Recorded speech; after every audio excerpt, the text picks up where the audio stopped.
We're just saying how Sophia Coppola doesn't look like a party. It doesn't look like she has any fun. Like, why don't you just kind of chill, honey? Very serious. Yeah, looks like she's sucking on a sour ball. You know, it's funny. I was watching the Academy Awards in Fast Forward. Of course, my TiVo didn't get the last 15 minutes, which is the best part of the Academy Awards when all the big stars win their awards. So I never got to see that. But when you're watching him Fast Forward, it's not so bad. Like Billy Crystal was good when he was What the Stars Are Thinking. Like that little routine I thought was kind of funny. Mm-hmm. What the celebrities are thinking. And then, did you think that was funny? I didn't see that part. You did? Yeah, Baba Booey back with us. That was one of the only things I thought he did. It was really funny that night. Yeah. And, let me see. I wrote down some thoughts. Because you can't possibly watch that show when it's airing. There's so much boring crap. See, I missed a big bulk of it, too. I saw the very beginning, and then I clicked over and watched something else for like an hour and a half, and then saw the major stuff at the end. Yeah, I didn't get to see it, because my TiVo, you get right up to 3.5 hours or something, and the TiVo cuts off. And any award show, you have to add an extra half hour. Yeah, but I don't sit there and plot and plan. I just hit record, you know what I mean? And it's like, I expect TiVo to do it. Well, TiVo doesn't do that. You keep complaining. They still haven't changed. Well, TiVo should, tape per extra half hour. Like on Academy Awards when they have a live event. They suck. Oh, my. You should be running TiVo. I should. I don't know how it works, but I know that they could put in an extra half hour. Every show should tape for a half hour extra. But then you have some shows that are back-to-back. What do you do? Fine. So then the TiVo should stop and go to the next show. But there's no way to know live what's going on. Fine. But unless you have another show programmed afterwards, you should just tape an extra half hour. Who cares? It's a computer. It's not human. Yeah, but you set it for that. It's either or. You could set it for that. I have it set on I can't. Yes, you can have it set on all my shows that way. Oh, no, but I don't want to go. I don't go back individually. Why are you not listening to me? What Robin's trying to say is they said... I know what Robin's saying, and I know what you're saying. And I don't like what both of you are saying. I don't know what anybody's saying. I don't like that. I don't. You're like one of those kids go, I need that. Yeah. All right. Anyway, Mommy, I need that. Yeah, you just do it my way. It's not funny. It's not fun. I got to get that laser surgery on my eyes or something. I'm going crazy. What's going on with your eyes? I can't see with clothes. I can't see far away. I can't see. I can't see anything. Can't see at all. I just don't want to wear glasses anymore. But then you'll wear glasses because... I don't want to talk about it. All right. I don't like what you're saying. What do you say? He's never going to get rid of the glasses. He just doesn't want to need them. Get me a guide dog. That's what I'm saying. All right? I want that for my birthday. That looks like a cool thing, the guide dog. Yeah, I think I just relax and let the guide dog lead me around. Take me where I want to go, Renton. How about guide dogs for sighted people? People who are Baba Booey back. What? A miraculous recovery. I think I like it better without you here. It's all good. It's all good. Whatever you need, man. I'm here for you. I know. Yeah, I know you try hard. How was your dinner for Stuttering John last night? Oh, it was fun and sad and poignant and a nice way to close out the whole thing. Yeah, nice. I have closure now. Give him a nice send-off for stealing stuff from us. He's gone. He's not in my sights anymore. He's gone. Yeah, I was busy. Sorry. There was a little discussion about... I was busy. But where you were. By the time I got the call, I was already booked up for meetings. I was meeting with my girlfriend. Well, that's very important. You got to keep that relationship going. You know what? I hadn't seen her all day. So that was that. And please, farewell dinners. I saw Brian Gumbel last night at the restaurant. Oh, yeah? And he said, what are you guys here for? And I said, it's Stuttering John's farewell dinner. And he must listen to the show because he goes, oh, yeah, I'm sure Howard's in there making a toast now. Right. Yeah, let's see. Guy doesn't call me, doesn't tell me what's going on, and he's going out there to be Stuttering John, a bit I created. No, that's fine. Just go. Have a good time. He was a kid when he came here. He's a grown man now. Goodbye. Goodbye. There were a lot of people who wanted to say goodbye to him. They got to do it last night. It was fun to see him and Scott the engineer hugging in the middle of the floor. I was like, wow, Scott's hugging and saying to John he's going to miss him. Well, it's funny. I was getting dressed to come over to you there and have a drink and say goodbye. And then I talked to some people. Oh, God. Who'd you talk to? I don't want to say. And they were like, are you insane? Oh, God. A couple people called you insane, and I said, Robin does her own thing. Hey, I said to myself, you know what? We've been friends on another level.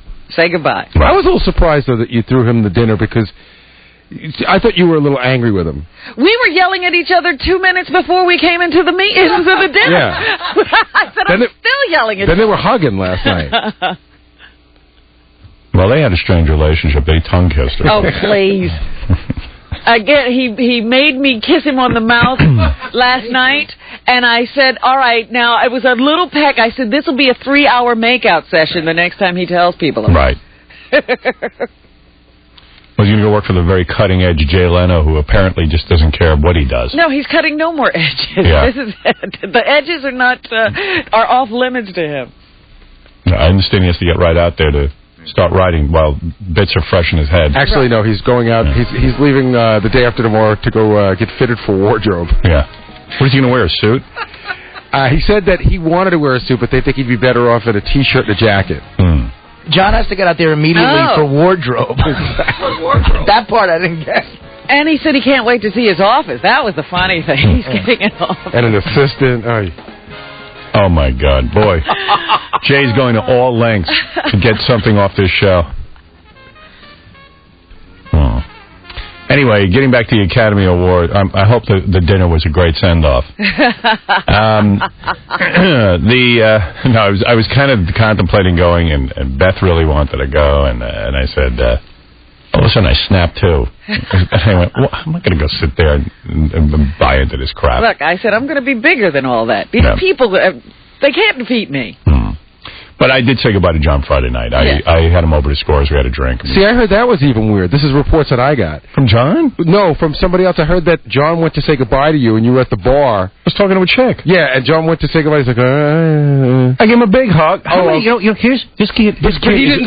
didn't say this. Let me tell you why he's mentally ill. But he didn't say this. All right. Well, whoever said it. It's mentally ill. Right. I walk in, I see John. I know he had to leave because he was going somewhere. He had a dinner or something with his wife. So I gave him a big hug. I said, hey, John, I wish you well. Going to miss you. You know, it was great having you with us and all that, and I wish you well in the future. Gave me a big hug. Lonnie comes over. I heard John once went mental that Lonnie hugged me and didn't hug him. It meant Lonnie doesn't like him. Yeah, I heard something about that. Yeah, Ronnie will tell you all about that. So I hugged Lonnie, and I go, Lonnie, you better hug John or he'll think you won't like him. And John was like, I mean, the guy's mentally ill. You know that with John. He's got OCD and all these weird thoughts. Yeah, but I didn't know it went that far. Oh, yeah. Well, Howard's getting a hug. Why am I not? You know, it's everything. It's a little bit of the Jackie-itis. So I go, okay, hey, man, you know. And then we were all sitting around, hanging around, and there's chicks there, hot chicks. I'm sitting at the bar talking to a hot chick. What, are you going to spend the night with John? Yeah, I don't go to Scores to spend the night with John. I think the person that told me the story didn't see the hug. Oh. So they thought that, like, John said, hey, goodbye. Like I don't know. If he said another goodbye, I was like, okay, man, take it easy. I mean... Yeah, how many times can you hug him? Yeah, how many times are we going to have a goodbye? It's enough. Enough goodbyes. Leave. You know, I mean, whatever. Unbelievable.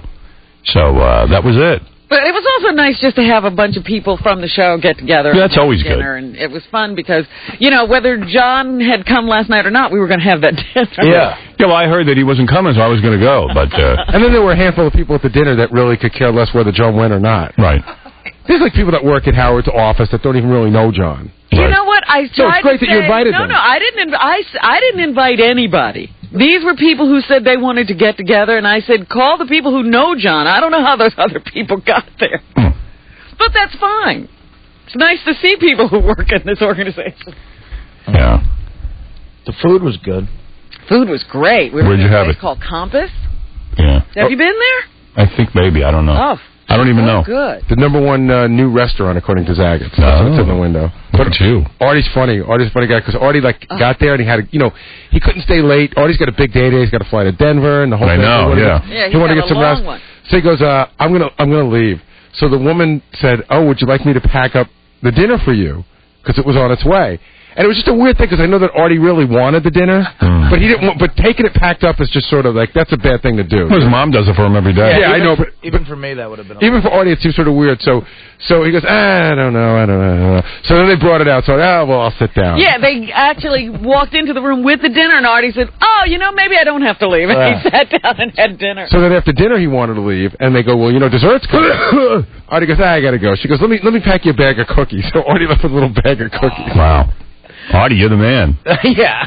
But that's a lot of pull really good. I'm glad I stayed. That chicken was unbelievable. Yeah, I had the chicken, too. It was great. Artie and I had to have a little conversation last night. I had to tip him off about something. Yeah. Really? Yeah. What's going on? Should I talk about that? Dude, do whatever. It's very disturbing to me. Yeah. What's going on? Yeah, you know what? I'm not even going to say it because we should probably... I'd like to talk to you Save more it? about it off the air. Okay, all right. All right. I got some questions on how to handle it. Nah, don't do Sounds anything. Intriguing. I know, but okay. All right. I hear you. What's this got to do with? I don't know. Artie's going... How many days you leaving, man? I'll be gone the rest of the week. Oh, yeah. What is this, a comedy festival? I have to perform at the Aspen Comedy Festival in Aspen, Colorado. He acts like it's an assignment. Yeah, well, he doesn't want to go. I really don't. Then how are you going? I like being here. I like my job. Why are you going? Because... Can I tell where you're going? It's... Well, no. You'll be seen by important people? My representation... Yeah. Thinks, if you do well out there, it could be a big deal. And it is a very big sort of event that I've turned down in the past. Because But what are the odds of you doing well out there? You're going to be drunk out of your mind. People will see you a mess. And that's part of why Artie... my argument. No. That's part of why Artie doesn't want to go, though. Yeah. No, Artie doesn't want to go because there's no... He said to me last night, it really boiled out to one thing. He goes, you know what? I don't really know anyone out there. There's no one to have a beer with. I don't. Again, it's a very show business event, and I don't like stuff like that. And I don't ski. I know. I think Ivan Reitman's in charge of all that. Is he really? He has something to do with some comedy. HBO's involved. Believe me, I'm very appreciative that they invited me. They're treating me good. It's like a first class event. But it's like, what am I going to get out of it? I'm on. I know, like, what are you going to get? I talk to 18 million people a day. I want to go there and be funny for 300 people in show business? Like those people in show business hear you every day. That's what I mean. So, but I also have a deal at Touchstone for ABC, and they would like it if I went. Which, so you got to... It is an assignment. You got to do what you got to do. And Artie's been so productive for them so far this year that he feels he should go and do something. Yeah. Oh, what a shame. But I'm going to go out there and do what I can, man. Artie's being forced to go to Aspen. Hey, you know what? You'll probably have a good time. Yeah. Well, I've never been to Aspen. Have you been to Aspen? No. No? It's too cold. Yeah. I hear it's a great town. Well, if you ski, I guess. It's a great town if you're there, like, with, a chick. It's a great town if you're Kate Hudson. Right. You know what I mean? Yeah. Like, that's why I didn't fit into L.A., because I just not me. Yeah, it's not like you're working out and you're fit and, and you're one hanging of those out with people. really nice, good-looking people. Right. That's not you. So you'll go there and be alone? See, I'm not your management. I don't know what the game plan is, but I think you're better off sort of being a little more mysterious, not going and kissing these people's asses. No, I agree with you. Yeah, he's not going to, melt into that crowd, is he? No. Artie's a great guy, and he doesn't need to kiss anyone's ass. And look, I'll be the first one to admit that I have a stand-up act that does very well with people like me. In Pittsburgh, I do great. Yes. Buffalo, Boston, you know what I mean? Real people. Yeah, and you're happy to go there. And this is going to be all people who work with the earth. Right. People who work with their hands. These are people out in Aspen that might be a little uppity, and I might say a few things that might offend them here. Artie can't do a show for people who don't even know where their hands are. Artie was joking around last night that, when he does his act out there, if he does his gay humor, that his manager will be sitting in the back talking to people, I had no idea he did that material. Yeah. Disavowing you.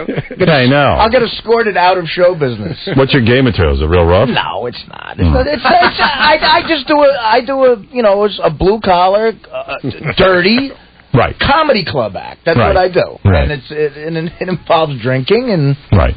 Yeah, I agree with you. It could only hurt me. Right. Yeah, you're in good shape. What do you got to do? I'm you go sit there for who? Who's going to be there that's going to need you to see your stand-up act? Nobody's going to even care. Yeah, right. Nobody's going to even care. Who's the guy advising you, man? My manager, Peter. He's a good guy. All right. He is a good guy. Jesus. Okay. You know, we comedians have a lot of people in our life. I know. God, you are top heavy in management, brother. Top heavy in a lot of ways. Yeah. Yeah, he's got the whole thank you list already without the Academy Award career. Right. I may skip a few thank yous, Robin. All right, so here's my Academy. After watching the Academy Awards a day late, I am really disturbed by Liv Tyler and her hairdo. Hey, do you guys have any tape of Liv Tyler introducing a segment? Like, what's going on with that baby soft voice? Like that. When he introduced it, I know her. I didn't realize she had such she's so damaged. Voice, yeah. And what was that hairdo? It reminded me of Two-Face. Like one side of her head looked like a burn victim, and the other side of her head was like long and flowing. See, I must have missed her. I think she's hot, though. I wish I wish I had seen her. Really, you don't think her face is sexy at all? She has a pretty face, but she's got a big body. She got to tone it down, man. She got to go for a 12-mile run every hour. She lets it go between films. She really does. Yeah, she blows up. She knows what she has to do. She's a young chick. She knows what she has to do. Come on. It's Hollywood, honey. Don't kid me. Yeah, over here, Casey. You got some Academy Award stuff. No, I gotta get over here. All right. Then Sting was up there, all serious, performing with a strange instrument that looks like I could play it, but it's like a very gay instrument. It's this thing where it looks like sort of like a... Did you see this? No, but people were describing how he was rubbing it. They didn't know what he was doing. You turn it like a monkey grinder, and you just... That's it. I wonder what this instrument is. What kind of noise does it make? And you got to have that? And I could play that. Don't we have synthesizers who will make that same noise? It's almost like when you put those piano rolls in and you can... It was that kind of thing, and he just stands there, and there's some real serious chick, Alison Krauss, singing these songs. I don't even know who she is. I know, there's a whole bunch of people in show business that, like, well, are they really in it? And then they had Elvis Costello, who's a great performer, standing there, not doing anything, just like kind of strumming a guitar. And Billy Crystal was much better as he went along, because I hated the opening of the show, but I thought when he was What Celebrities Think and stuff, that was kind of funny. Bill Murray is a great guy. I mean, I don't like to be negative about everyone. Bill Murray is a genius, and it was kind of sad that he didn't win an Academy Award because he's so goddamn funny and talented. I didn't see Lost in Translation. I hear it's really boring. Yeah, it's a tough one. I got to tell you, I enjoyed Lost in Translation. You enjoyed it? That's amazing. I saw it twice. Wow. I like... Like on purpose? Yeah. Wow. Yeah. It wasn't an accident? Yeah, I mean, like you didn't accidentally buy a ticket to it the second time? I saw it in the afternoon to kill time in New York because I liked it. Yeah. Again. And Sophia Coppola looks like she's really, just has never had a fun day in her life. Like, even the Academy Award looked like, she didn't really want it. She seems like she's, really wasted. Like, I don't think wasted. I don't mean drug wasted. Yeah. I mean, she's like, I can't even lift my arms. I'm so tired. Like, don't give me an award, because then I'll have to walk up there and say something. She seems really damaged. Right. Like, what's going on with her? She okay? She's anemic or something. I know. You want to rush up and help her. She's anemic. You know what? I said Julia Roberts didn't look good because all I saw her on was the pre-show, but I saw her presenting. She looked dynamite. Really? Yeah. She looked real good. Yeah, I only saw her walking in, and I didn't think... everybody was agreement that she wasn't looking her best. She looked affable. Really? Oh, yeah. She's hot. Well, come on. There's a reason she's the #1 box office attraction. She gets on the screen with that... Well, she has something. With that face of hers. Oh, if you were here, you would benefit from that so much. Julia. Boy, that never gets old to me, that thing. Me neither. It's such love. That's fantastic. What if he still feels the same way? I'm sure he does. Yeah. They seem... I met Vinny's wife for the first time at your party. They seem like a very happy couple. Yeah, they do. Yeah. Vinny's way in love. Oh, that's nice. Oh, so much. I don't think I've ever said to a girl, oh, so much, ever. That's never come out of you. Yeah. It just doesn't happen. I don't go there. I don't know how she didn't, get him arrested. Yeah. You either marry that guy or you have him arrested. There's two ways to go. And what people don't know is Vinny is built like a bowling ball. I mean, he's not the kind of guy you would say to a girl, hey, take a look at my naked body. Right. Like, you keep it covered so that... And yeah, he was thinner back then, but it still wasn't... I mean, he was definitely a roly-poly nerd.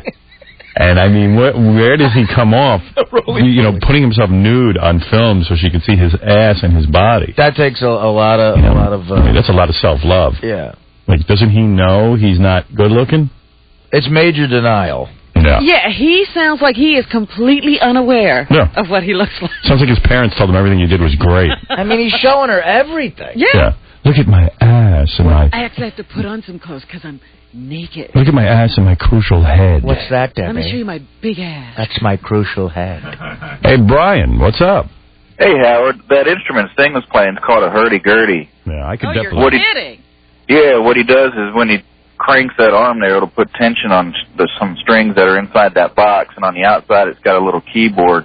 As he presses down on the keys, that's what plays the note, and as he turns it, if it gets tense, then be a higher pitch note. Yeah, it was really weird. I'm watching that thing going, I'm pretty sure I could play that instrument. I thought hurdy-gurdy was a thing Donovan made up. No.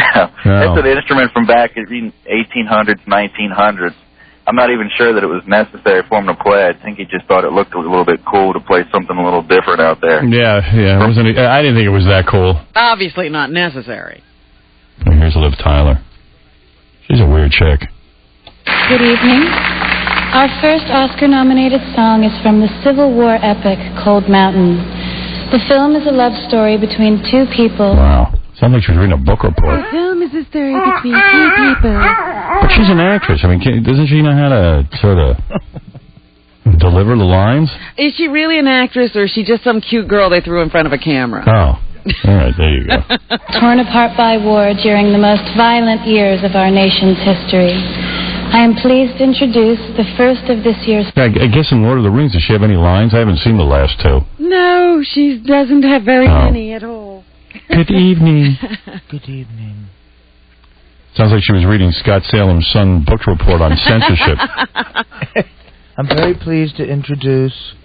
My utopia. Yeah, she sounds so pleased. Our second nominated song this evening is also from the film Cold Mountain. Yeah. Please welcome once again Alison Krauss, who will be joined by two of tonight's nominees for... Wow.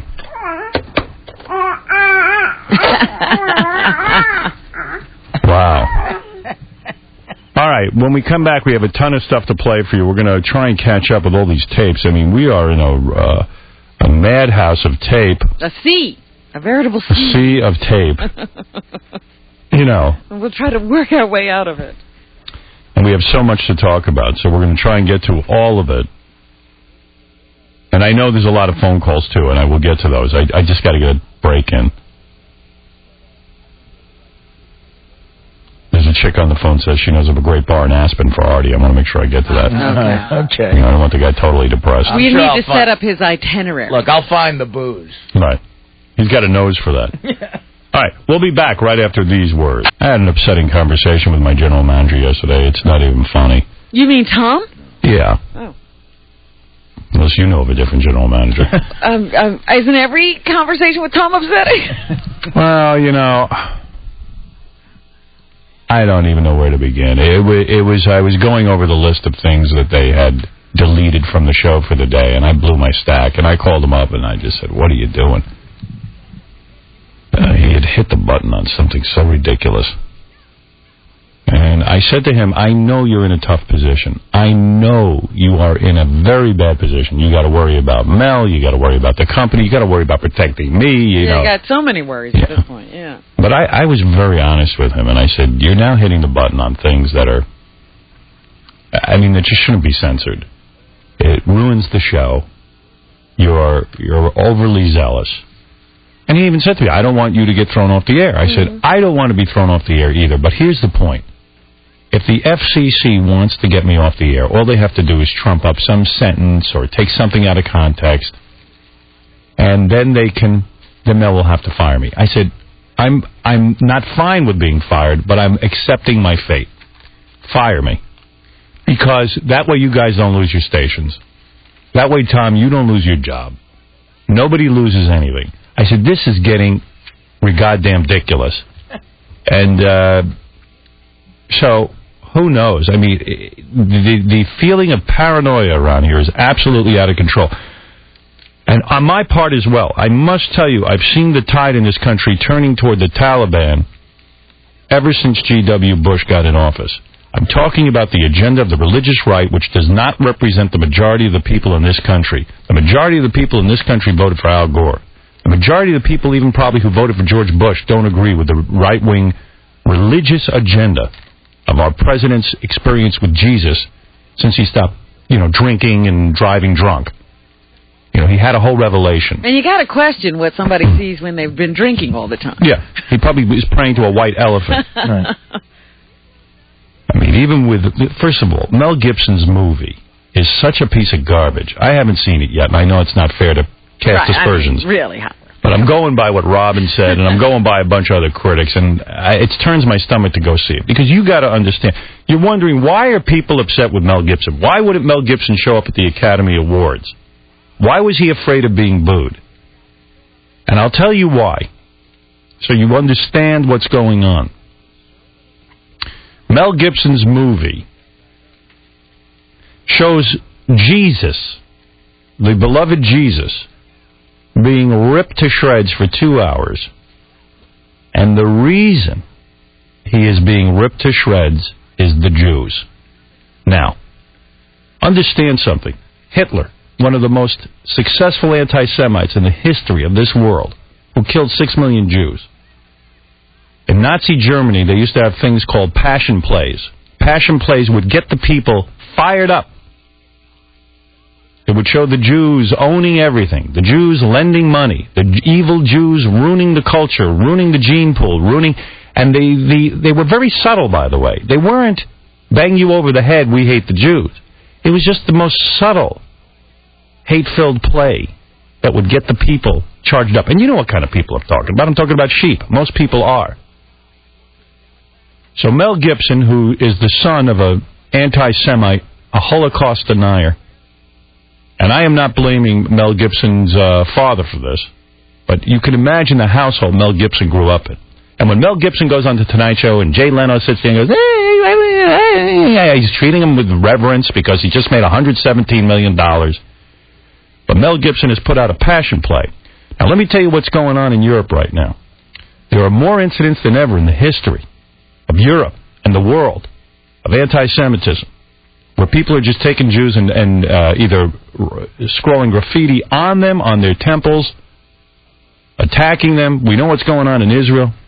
We know there's an irrational hatred of anything Jewish. They haven't even made a deal to play this movie. They're afraid to.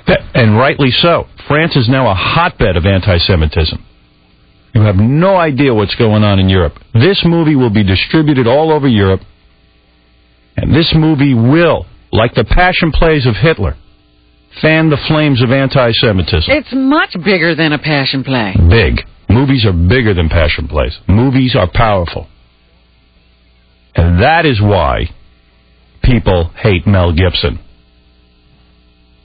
Mel Gibson, who has a privileged life, despite what his father will tell you, how, Jews are money grubbers, and Mel Gibson's family is a hard-working family. Somehow Mel has a hell of a lot of money. Yeah, somehow Mel's got all the money, and he ain't a Jew. And that is the reason why people in Hollywood are fed up with Mel Gibson and his passion of making this movie, this passion play movie, and that's why they can't stand his ass. So, of course he won't show up to the Academy Awards. Just because he made $117 million doesn't vindicate him. And he's a creep. Actually, he's making money off people who don't normally go to the movies.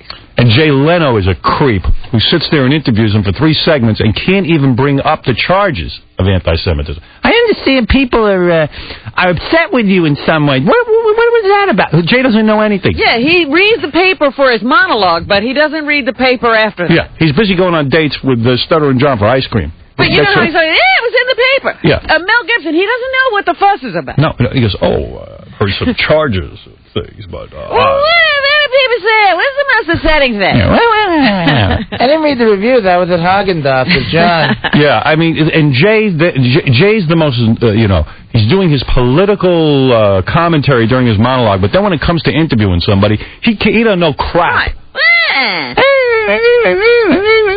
You big pussy! Jay Leno, kiss my ass. lying douche. You're so weird. You're just so odd. What's happened to television? What happened to brave broadcasters? Why aren't we fighting? So you're very successful, Adolf. I mean, Mel. Nothing. Where's your jokes? So anxious to have Mel Gibson on the show, he'll just kowtow and bow to anyone. I don't know anything. What an embarrassment of a career, you freak. You half freak of nature. Nothing's wrong. Rome burns. Just disgusting. Television is disgusting. Jay Leno's disgusting. All these safe broadcasters are disgusting. Get some balls. Clear Channel freaking out. Oh my God, I'm getting called in front of Congress. Yeah, ever see Congress be wrong? Get some balls. Jay Leno, get some balls. You know why Mel Gibson is afraid of going to the Academy Awards. Why are you acting like you don't? Oh, skirting around every goddamn issue. Everyone's afraid. Oh, gee, Mel Gibson won't do your show anymore. So what? It could be powerful. He might tell Julia Roberts not to do my show, and then Pam Anderson won't come on. He could make another blockbuster. Yeah. Then he won't do my show. Yeah. You don't do Jimmy Kimmel's show. It's always his move to pretend not to know about it. Yeah. Except when he's doing that monologue, he knows everything. I understand somebody's mad at you. Sounds so silly. What's going on with that? I don't understand anything. I'm a moron. That's the most hurtful thing they say. I'm an idiot. Yeah. I have to get that interview. You got to hear it. Yeah, I understand the Jews are getting a little too powerful. Please. Nobody understands. Nobody gets it. I get it. I get everything. That's the problem. That's why I'll be off the air in another month. Trust me. Watch if I'm wrong. The show's too dangerous. It upsets too many people. The honesty about sexuality, the honesty about politics, everything. It's too dangerous, this show. It can't continue. It's time to go. I told that to Tom yesterday. It's time. It's over. Let them crucify me like Jesus. I am actually going to shoot a movie. I'm here to announce it. I'm going to get it into the theaters within a month. Where I am sitting on the Passion of Howard Stern. I'm going to be sitting there on the air, and the FCC is going to come in. I'm going to get someone to play Colin Powell and his son, and they come in and they rip at my skin for 2 hours. And I'm on all fours. And Mel Gibson rapes me in it. I'm going to get him to star in it. Him and Jay Leno. Come on, squeal. Yeah, and I'll be tied to a tree, naked. Of course, my penis will be covered, because I'm not showing that. But I will begin filming as soon as I can find someone loony enough to film this. You may have to put up your own money. Come on, squeal. I'm not doing that. Imagine if I could get that in the theaters right now, in a month. Oh, great. I mean, believe me, you could just mark it off of his publicity. And every 5 minutes, Tom will hit me over the head with a hammer.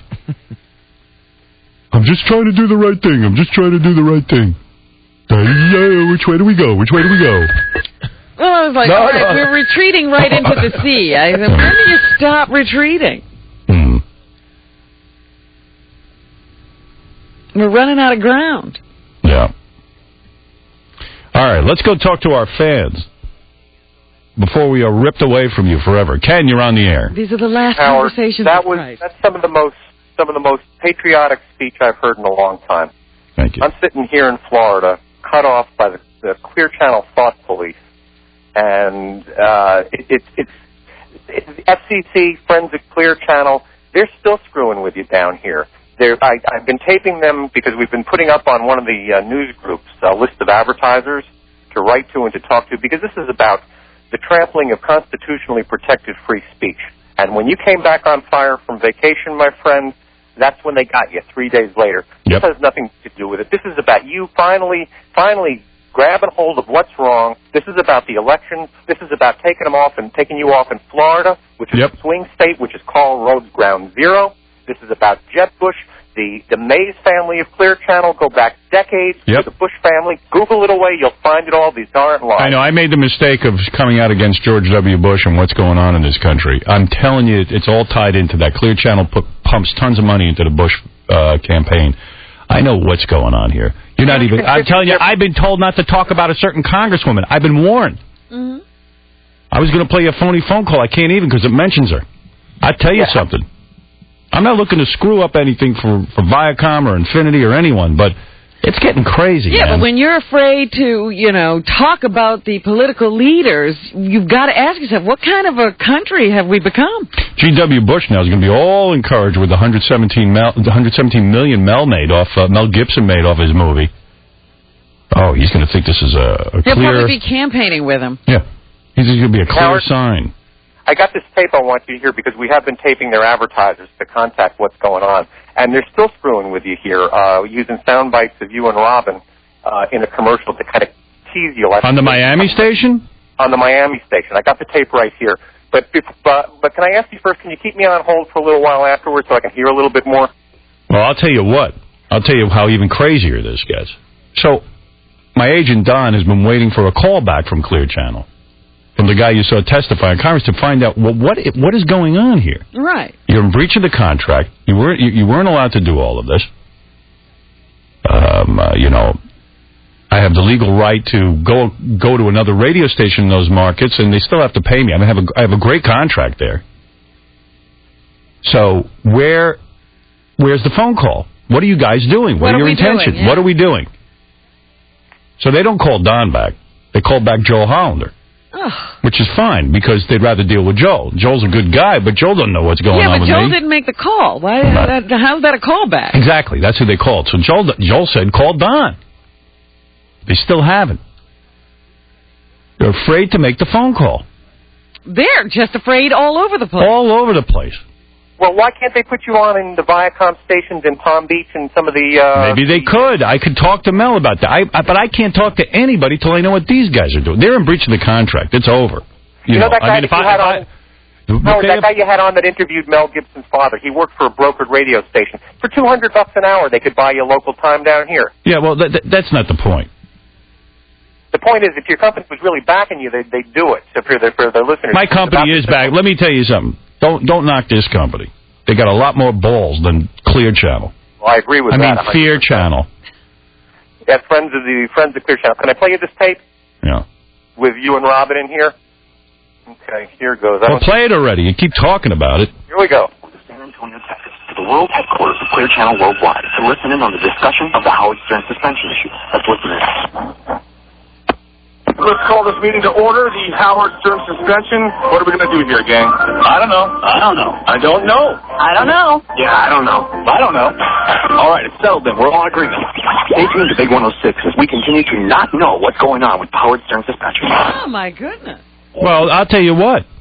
I'm shocked by that. That's what's running on there. We run that about every half hour. Well, I'll tell you what. They're right. They don't know. I'll tell you something.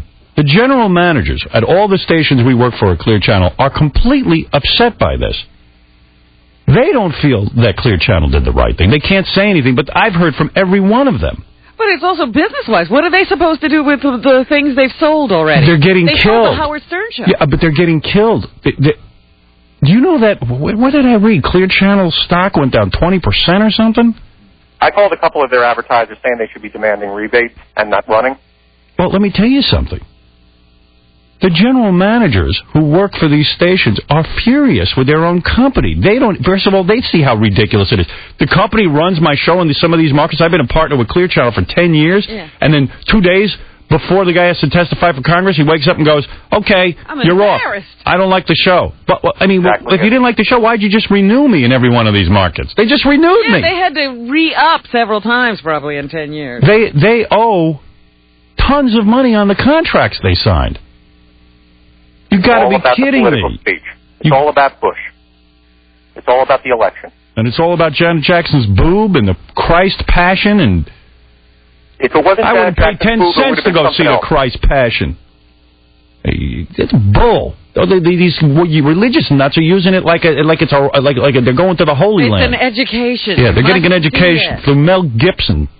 Howard, it takes a lot of attention off of Iraq. Let Mel Gibson come in here and do an interview with me. I dare him to do it. I dare Mel Gibson to come in here and do an interview with me. It won't be the Jay Leno interview, I guarantee you. Come in here and answer my questions, mother effer. Can I just add one last thing, Howard? Come into the Viper Pit, as Bill Maher calls it. Another communist. The Viper Pit. Yeah. Well, Mel has already sort of said that you're immoral as far as he's concerned. Yeah. Can I add one last thing? Yeah. And then Air America Radio is going on March 29th. With Al Franken. I got to hang up. I got to hang up with this guy. I'm sorry. I know Al Franken's going to have a radio show, and I'm all for it. It's great. But he goes on and on, this guy. I think that's Karl Marx on the phone. They're all back. You know, here's the deal. I just want to go on the air and make people laugh. I'm not. Why am I becoming? How's that so scary? Yeah. Just want to act goofy. Right. It's a stupid show. This is forcing me to read the paper and get involved. I don't want to be involved. I didn't ask for any of this. I want to be goofy. Right. Want to do fart jokes. Yeah. I want to fart. I want to queef. I was lining up something yesterday that is so great. There's a girl who wants to come in here naked and play the ukulele. Uh-huh. I said, gee, why don't I try to put together a band? I'm going to bring in a queefer, see if I can't put something together, and see if I can't create some great radio here. And I said, gee, you know, in this climate where I have to worry about politics, I hope I can squeeze them in. In the Viper Pit. Right. And wherever I go, people stop. What's going on? What's going on? I can't stop and tell everybody what's going on. I had a guy ask me yesterday, are you guys going to get back on the air soon? I'm like, we're not off the air here. I know, they don't even know. I know, they think we're gone. Turn on the radio. And listen, we don't know what's going on. I mean, I do know what's going on. I know, I see the whole thing, what's going on, but we don't know what's going on specifically with Clear Channel. Clear Channel. Man, you see now how dangerous it is? All these big companies owning a million radio stations? I always said, you know, it gets crazy when you got one or two people owning everything. Yeah. Hey, Mike, you're on the air. Hey, now. Hey, now. You on a lighter note, excellent E-show last night, man. Yeah, by the way, I hope people got the word that the Jeff Curro, Jeff the Drunk, chained to the chick show, I think it goes on for 4 nights. Yeah, it's a whole man, it was so series. funny. I haven't even seen it yet. I just want to applaud the whole E-crew and Robin Radzinski, who went through millions of hours of tape, like a reality show, to put together this incredible, Jeff Curro chained to this chick show. Stuck on You. Stuck on You show. It was hilarious. Yeah, it's 3 nights on E, so it was last night, tonight, and tomorrow night. So check it out. That guy. Yeah, he's a pisser, isn't he? What she did was worth more than $20,000, I'll tell you. Yep. She went through hell. And that was only the first night. I know, wait. Oh, yeah. It gets worse. It's worse and worse. Did he go to the bathroom yet? Yeah, he went to the bathroom. Yeah. They showed the coming attractions for tomorrow when he fell in the street. Right, because I was going to say, he hasn't fallen in the street yet. He's yelling. That's the best part of the show, because he falls in the street, and then he's mad at E because they don't pick him up, because it's like a reality show we're taping. Right, the people running the cameras can't get involved. The cars are almost running over his head. Come on, poor girl Come on! What are you doing? Help me up! I just slipped. It's not a big deal. Come on, Isaac. You guys are like Satan. Yeah.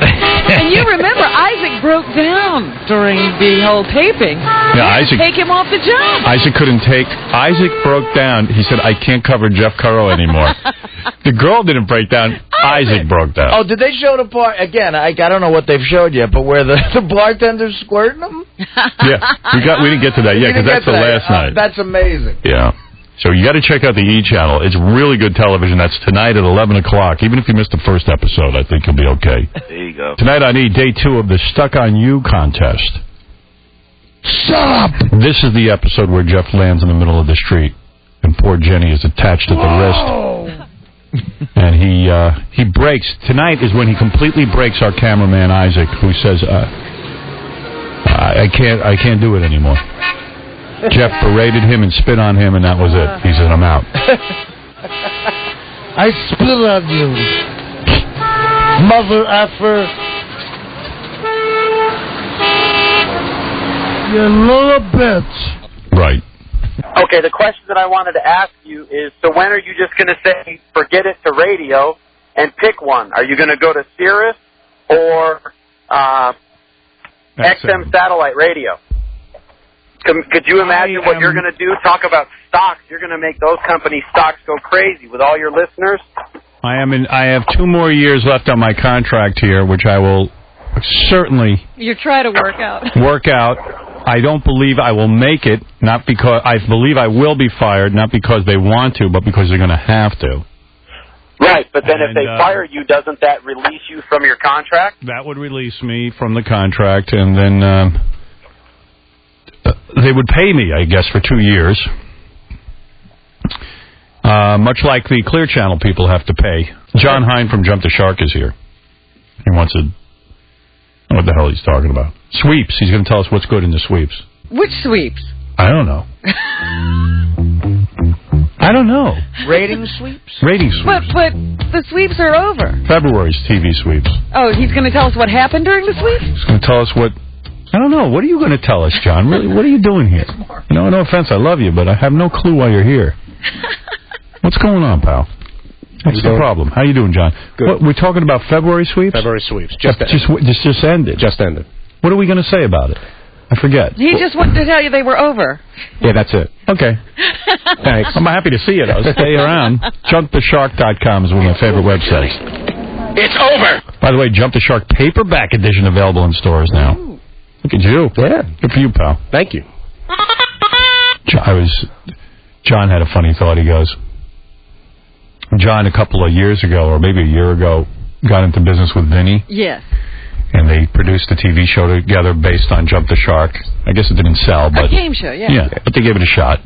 Hello, my Debbie. He said if I had heard these tapes before going into business with him, I never would have traveled cross country California in a car with him. That's so true. You are so disturbed by this. I mean, we were out in L.A. with King World day before 9/11, and we drove back together. If I heard those clips, there's no way I would have gotten in that car. Right. Yeah, being out on those open roads on the desert. For 3 days with just Vinny and Mitch, and it was a life-changing experience, to say the least. Right. But every time I hear that tape, I'm thinking, wow, the amount of time I spent with Vinny. Yeah. You know, you're lucky you didn't get chopped up and put to bed. Yeah. Staying in these obscure motels in Nebraska on the way back to New York.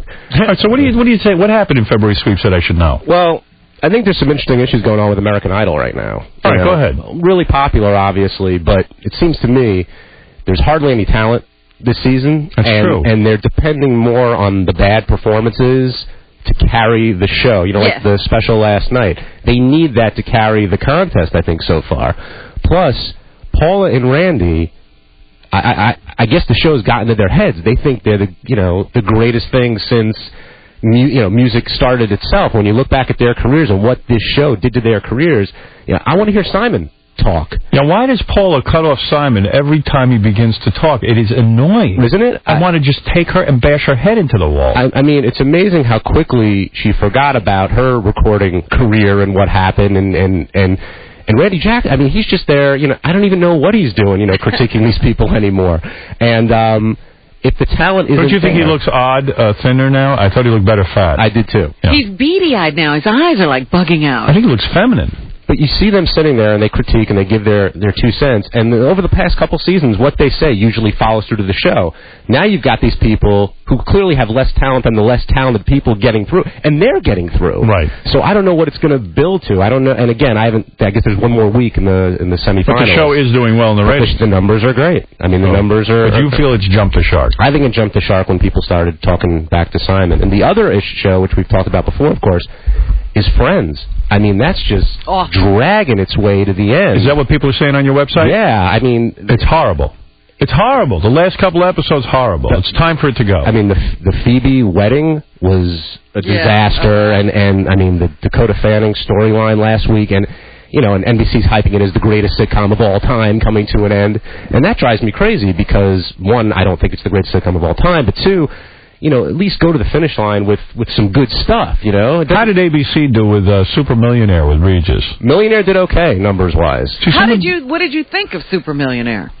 I thought when I first turned it on, I'm like, oh, it's good to see this back. And then 10 minutes into it, I'm like, well, now I know no one under 65 watches the show anymore. So, but someone told me that after the first night, it did horribly the rest of the week. Well, the rest of the week it was on mostly at 10 o'clock at night. The first night I think it was on at 8 or it was on So when you say the ratings are good, do I have wrong information? No, the ratings did okay, not great. They said it was... averaged out around 12 million. Which was, I think, less than half of the number beforehand when it was that big phenomenon. But they already said that's okay. Yeah, and they said it's coming back in May already to do another week of Super Millionaire. Were the Academy Awards bad or good? I thought they were awful. I thought they were terrible. Boring. I thought Billy Crystal was doing a lot of heavy lifting. I think that during the beginning... What does that mean, Billy Crystal was doing a lot of heavy lifting? He was just trying so hard. Yeah. And it's like, oh, I'm back. Aren't you all happy? Let's talk for a half an hour about the fact that I'm back to host the show. Meanwhile, it's like, well, give me an award. Let me know who wins. It was awful. And then, I mean, I'm glad they cut, like, the Debbie Allen production numbers and, Snow White Dancing with Rob Lowe. They got rid of that, which is good. But it was a long, long walk till the end. I think people tuned back in because they heard Billy Crystal was going to host, and it helped them in the ratings. But now, if he hosts again, they will say, "Oh my God, I can't sit through that again." I thought Steve Martin did a pretty good job last year. I thought he was pretty funny, but Billy Crystal, I mean, was just wasn't there. I thought Steve Martin was good too. I think that's why they experienced an increase this year. Now talk about the Grammy Awards. That was the after Janet Jackson. She was banned? The thing about the Grammys was, after the Janet Jackson thing, everyone was like, okay, what's going to happen next? How are people going to react? What's going on? And that was a pretty lousy telecast, too, I thought. I mean, I remember Outkast doing their little thing. And it was boring, the whole thing. I mean, and again, this is the Grammys. This is supposed to be the best in music, Well, maybe we don't like award shows. Maybe that's what you're saying. Maybe we're really sick of it. The award shows have gotten boring. Everybody tunes into them, and then they're sitting there, what why could am I they do to watching improve this? it? Do you know? I don't know. You're a guy with a website. You must know something. And when did they jump the shark, these awards? Well, I think, getting back to the Academy Awards for a second, all that red carpet stuff they do beforehand... It's better. It's better, but it also takes... Why am I going to tune in at 8:30 on ABC when I can watch Joan Rivers on E for 2 hours, Joan Rivers' coverage is more fun than the actual Academy Awards. And it just seems so stiff now, the award shows. I remember the Golden Globes when they used to show it on cable. You saw people, at least you thought you saw people getting drunk at a table, saying stupid stuff. Yeah. It was great. So you're saying there should be alcohol at the award shows? More alcohol? Absolutely. There's nothing wrong with that. I agree with you. Why not get liquored up at these things? That's right. But they're stiff. I mean, and this is entertainment. I mean, it's supposed to be a lot of fun, and it just seems so dry and boring. By the way, am I the only one who thought that the halftime Super Bowl stuff was good and going in the right direction, that Janet Jackson's breast was uplifting? I think, again, you got to look at the history. Needed to be lifted up. It was fun. I agree. I think it's definitely in the right direction. You got to remember what Super Bowl halftimes were before. You had, like... marching band. Well, you had Up With People doing some cheesy number with the breast was completely covered with that metal thing. I don't know. Am I the only one who got an enjoyment out of that? Yeah, it was like her breast had a hubcap. Where are the people in America who want to say, we liked it? I think going that way and trying to make halftime a little more entertaining is a great idea. I'm going to write a New York Times op-ed piece about how I enjoyed Janet Jackson. And how it was good? Yeah, I liked it. In fact, I'm an idiot. I tuned over to the lingerie bowl hoping to see some breasts and didn't get any, and I only wish I had known that was coming up. I wish they had billboarded it. There's tons of people who loved it. Where are those people? We're not hearing from them. There were millions of people who went on AOL and downloaded the picture right during the Super Bowl. They had to go see the replay. But that's only that's 3 seconds of the halftime show. Well, the rest sucked, but more breasts. Yeah, we're not talking about the actual show. I see what you're saying, because I'm like, really? You like that? I like that. I didn't like the rest of it. That was, the most TiVo'd moment in the history of TiVo? Of course. Absolutely. Still have it on my TiVo. All right, what other shows are we talking about here? Is there anything you like that hasn't jumped the shark that is good? Yeah, what's good? Well, I think... You're very negative. Well, there's got to be something good. Well, I think I said beforehand that The Sopranos jumped the shark at the end of the 3rd season when Junior sang at Jackie Junior's wake. I disagreed with you. I think The Sopranos is going to be good this season. It kind of came in... It's this Sunday, and it's kind of under the radar. It looks like it's going to be really dark. I think it's going to be good because they take their time writing the scripts. Rather than rushing on. That's right. If I was the writers of Friends, I'd take 2 years off and then come back with the final episode. Now, let me ask you something. What did you think of the addition of, what's his name, to 8 Simple Rules? David Spade? David Spade. So what are they saying on the website? I think that's the equivalent of bringing in, Scott Baio to play Chachi on Happy Days. Really? I think David Spade's hysterical. I think he's really good. But when you look at that show and what it is, they brought in James Garner. They bring in David Spade. That's a great question. I mean, that show, in my opinion, should have ended when John Ritter died. Go out gracefully, do a nice thing, done. But that's not the way the business Why should it works. die? Wait, listen. That show's horrible. The people who watch it are horrible. And why shouldn't Spade go in and get a big fat paycheck trying to, get in on it? More power to him. Right. I think it's absolutely. Great. But get that money, Spade. Yes, Spade. Get your money. Get your Hollywood money. Get paid, Spade. Look for it. But with HBO, getting back to that for a second, with Sex and the City, that's another show where did the hype come from? You know what I mean? When that show is ending, it's like, this is one of the best shows ever on television. Let me ask you something. How are they going to go? Let me ask you something. What did you think of the ending of the final show? The final show of Sex and the City? Did it jump the shark or was it good? I think Sex and the City jumped the shark when Miranda had her baby a couple seasons ago. But to judge the finale, yes, I thought it was okay. I thought it was very good, and I think that show was good, and I think they ended it at the right time. But what about a movie? Do we need a movie? Yes. I will go see the movie. I'm being honest about it. Really? Why will you go see the movie? I will see the movie because I like the show. I like the characters. I like that they could keep up the bawdiness of it, the sexuality of it. But that was supposed to be the end. No. There will be more. That was the end for TV. Now there'll be an end for the film. So what, are they going to have full penetration in the movie? Yes. It was the classic HBO. It was the classic HBO show where you got the critical acclaim. You knew you were going to get some kind of nude shot during each episode, so it was always good to tune in for that. Like they did that with Dream On in the past. Right. You can always count on HBO. It wasn't about. Like by the way, Sex and the City was not successful because of the nudity. It was successful because it was a well-written show. Bottom line. And he's simply saying it followed the HBO formula, which was to give you nudity. And Sarah Jessica Parker happened to be terrific in the role. Okay, let me ask you this, Howard. How do you think it'll do in syndication when they have to cut all that stuff out? That show will not do well in syndication. Those shows, traditionally, episodic television does not do well in syndication. It doesn't. It's enough. It'll do okay. It'll do fine. Make up your mind. So put it on. It'll be great. Actually, they'll put it on 11 o'clock at night, like a Seinfeld rerun or something like that. And they'll be able to be a little looser? It'll be, but it'll still do well because it was well written. And there are lots of people who didn't get HBO. Right. That's right. It will do well. It will do well. I'm curious because I went to TBS, I think, and I think that audience, seeing a show like Sex and the City, considering all the, everything that's going on with you guys right now in terms of censorship and whatnot, I'm very curious to see the reaction of America to that show outside of cable. America will do fine with it. Television has different rules than radio. Everybody seems to be letting everything slide on television. For some reason, congressmen are afraid to take on television. Once they start doing that, then they're going to have a real problem on their hands. Backlash. That's when the Rupert Murdochs of the even though they're busy being conservative on one channel, they're loose on another one, and that's when he'll freak out. There's complete hypocrisy going on. The radio issue is an easy one. You got me. Everybody loves to attack me. We don't need to see the boobs of Sarah Jessica Parker. Yes, ma'am. Parker. You knew what you were doing. Really? That's right.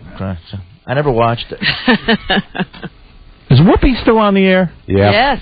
Oh, my gosh, that happened. Yeah. I don't know. Special guest star Patrick Swayze during Sweeps to recreate that ghost magic. I don't know who's watching this stuff. Let's see some of these other shows. Scrubs. Scrubs is a funny show, I think. I've never seen it. I've never actually sat through an episode. Hope and Faith. They asked me to be on that. Yeah? They want me to be Kelly Ripa's husband. Really?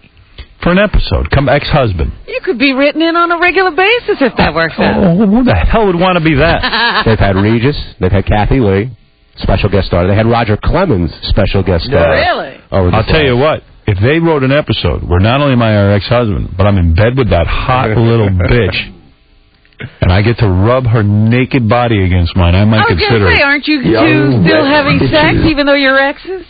If there's an episode where she needs me sexually because she just hasn't had sex in a long time, and we F with full coitus, I will participate Well, in the show. Maybe you can have one of those where, the ex-husband comes and they hate each other, but they see each other and that magic gets rekindled. Yeah. Because when she looks at me, she's wild for me. Yeah. And what a great couple we'd make. She's about 4'3". How do you get you two in the same frame? Yeah, and I'm 10 feet tall. But I would love to bed her down and have sexual intercourse on camera with her. Well, that could be the deal breaker. She's a hobbit, and I am a giant. The Hobbit and the Giant. Coming up next on ABC. Yeah. Has that show jumped the shark because of all the guests? Well, Hope and Faith. I mean, a ton of special guest stars. And a horrible show, right? Well, Ted McGinley's on that show, and he's a kiss of death, and he started the show, right? That's right. John doesn't like Ted McGinley. No, he never did. And he never will. The website doing okay? It's doing well. Yeah. That's a good website, man. Thank you. All right, we covered everything, right? You like The Apprentice? What are they saying about that? The Apprentice is... At first, you're watching it, and it's like, this is so bad, I have to watch it. And then you start to get into it, and you start rooting for these people because, like Omarosa, and some of those people you just hate, and some of them you really like. But for me, the best parts are when they go to see Donald's friends. Like when they went to George Steinbrenner, and he's like, hey, nice to meet you, girls, and I know why you're with Donald. And there was one episode... Has it jumped the shark? I don't think so yet. You like it? I do. But there was one episode where they're in a country club, and Donald pulls them aside and is like, look... I don't want any of you women using your sexuality to win this game. It just doesn't fly with me. But they're doing it. Of course they're doing it. What about Nikki Hilton? When did it stop flying? Which one is it? Paris Hilton. What about her show? Did that jump the shark? It's not on anymore. Right. But did it jump the shark? I don't think so. It was good. I think for what it was great. Well, they're going to have a second season. That will be a problem. It will. Why? Yeah, because people have expectations now. It's like the Newlywed Show with Nick and Jessica. First season was great because you didn't know what was coming, really cracked you up. And now it seems a lot more contrived. She's saying stupid things for a reason, that kind of thing. And that's the problem. What about the Osbourne? Same deal? Same thing. That's a problem with all reality television. Going through the first time, it's not easy, but it's certainly doable. The second time around is tough. That's like Survivor. I mean, Survivor right now. What about Survivor All-Stars? Anytime you do a celebrity... Did Survivor All-Stars jump the shark? I think Survivor jumped the shark a long time ago. But All-Stars, it's a great idea. Yeah, I want to see all these people. And then you watch an episode of it, and you're like, why did I want to see all these people again? I want to remember them for what... A lot of people are saying that. Yeah. A lot of people are not big fans of the Survivor. And again... Did Baba Booey jump the shark? Hey, do you know that Baba Booey, speaking of throw-up, which we had a segment earlier, I don't know if you heard it.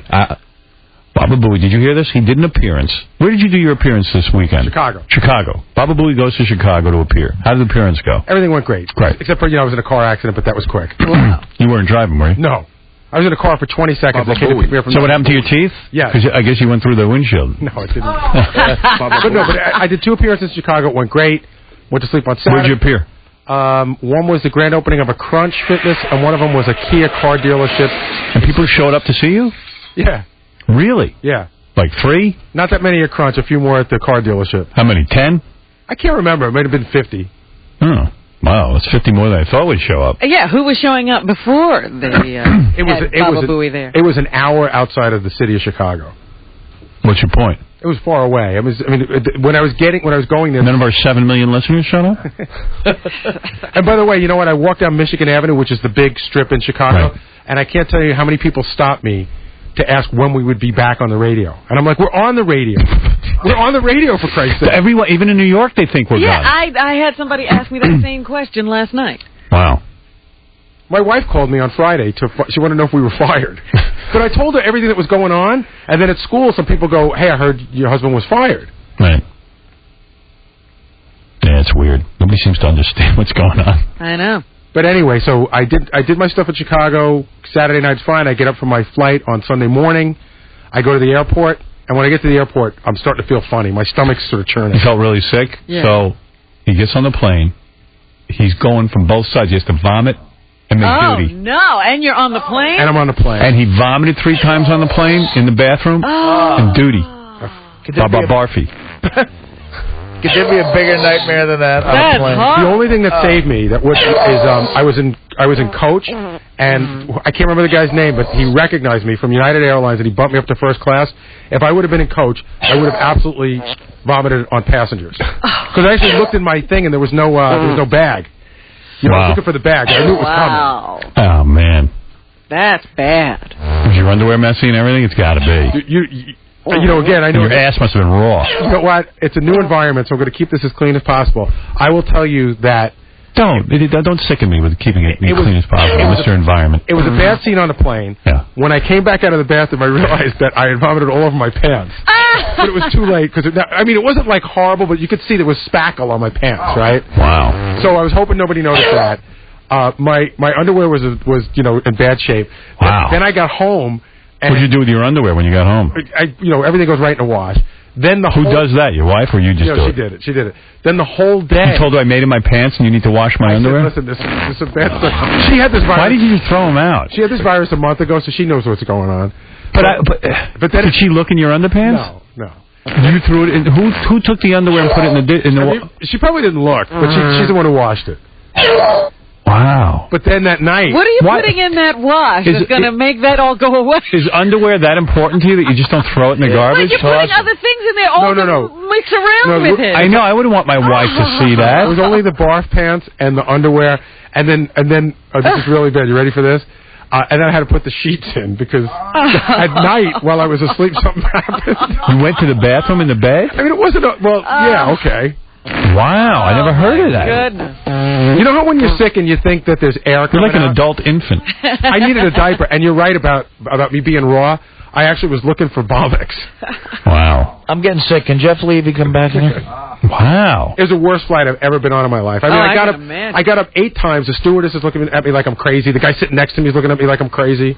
Tonight on any day 2 of the Stuck on You contest. Vile. Thank goodness nobody was stuck on Baba Booey. Check it out. This is one where Jeff Carr was laying in the street. No one will help him up. All right, we got to take a break. We'll do the news. John Hein is here. His website is called JumpTheShark.com.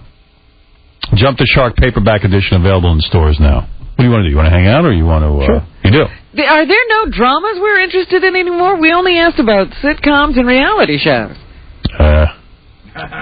Last night they did the finale for Average Joe, the reality show. How'd that go? They hyped it as there's going to be this big reveal at the end, this big secret you don't know about. So she goes and sees the good-looking guy. She goes to see the ugly guy who's really the one she should be with. They get to the end. She picks the good-looking guy. Of course. Every time. Flies away with the good-looking guy. Damn it. They're in Mexico, and they're on the beach, and they subtitle it like Joe Millionaire did when they were hiding in the woods. They subtitle it, and she goes, I have a secret to tell you, and which I should have told you beforehand. And I'm thinking, I'm a man. Baby, penis, who knows, something like that. And he's like, what? She goes, I mean, and the girl's beautiful. She's really hot. She's like, in the past, I dated Fabio. That's the big reveal? And he goes, what? And he's like, I dated Fabio. I should have told you before. The guy, then they cut to the guy, and he's like, well, put yourself in my position. What would you do? The guy bolted. He left. So she got dumped. I would leave, too. Who wants to date a girl that vapid that she dates Fabio? And they end the Why show. did he bolt? Because he was, like, jealous? He couldn't deal. He couldn't deal with the fact that in her past... You're kidding. I swear to God. He needed any excuse to get out of and there. the last shot of the show is her with teary-eyed mascara saying, I can't believe he doesn't understand. And then they're like, and on the next Average Joe... He bolted because he's a good-looking guy and he doesn't need her. Yeah, he doesn't really want her in the real world. So chicks, you should be with ugly guys. Like us. Yeah, why like not? every guy on this show. Average Joe. It's me. Yeah, Average Artie. Yeah. So the Average Joe lost... What did you think of Leno's move? With Stuttering John? With John? I'll be watching the first one, I'll tell you that, because I'm sure I'm going to get a lot of votes on the site. I think he went about it the wrong way. I mean, I think... Well, what do you think about him taking all the bits? Doesn't he come off looking like a lame-o? But he's been doing that forever. I mean, that's not a surprise. Well, it certainly wasn't a surprise. So you think it's a good move? Absolutely not. I think it's even more revealing about what's been happening on that show all along. A lot of people on the site come on and vote, Tonight Show jumped the shark when Jay took over, period, when Johnny left. Right. Then, Hugh Grant comes on, everybody seems to have forgotten that. All of a sudden, his ratings come back up. Mm-hmm. Right. And everyone's like, what's wrong with Letterman, what's wrong with Letterman? But then when you watch that show, it's funny, I switch between those shows, and Letterman just seems so much smarter, and he's got it, and it's all together. And you watch, and it's like, you can... Isn't it desperate? Doesn't it look desperate? I'm asking this, because this is how I think it looked. sort of desperate that the guy can't come up with his own little family of characters? I mean, it's like that lame. I mean, I know he can't come up with his own bits. He took the homeless game. He took the. I've talked about this till I'm blue in the face. I sound like an idiot. But I mean, what?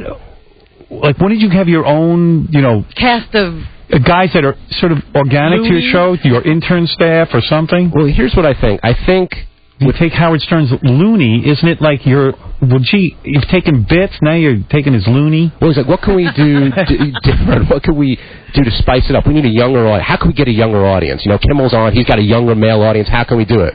Well, Stuttering John, he's funny. Everybody young likes him. Let's grab him. That'll pull in the audience. I mean, why else do you pay like that all that money? And I mean, to do that for that. What if he doesn't pull in the younger audience? Well, I think that's going to be the big issue. All right. Well, anyway, let me take a break. How about The Bachelor? How's that doing? It's still on. I don't watch it. Nobody I don't watches either. it. The next Bachelor is going to be the backup quarterback for the New York Giants. Did you know that? No, I heard about it, yeah. I don't know, man. I'm for some reason, I don't care anymore. I've seen it, the show, and I'm done with it. I think a lot of good shows you asked before were dramas, like The Wire, great show. Great show. That's not on now, though. But it's not on. Sopranos, another one. You'd have to wait 15 months for the show to get back on. Yeah, Lewis, you're on the air.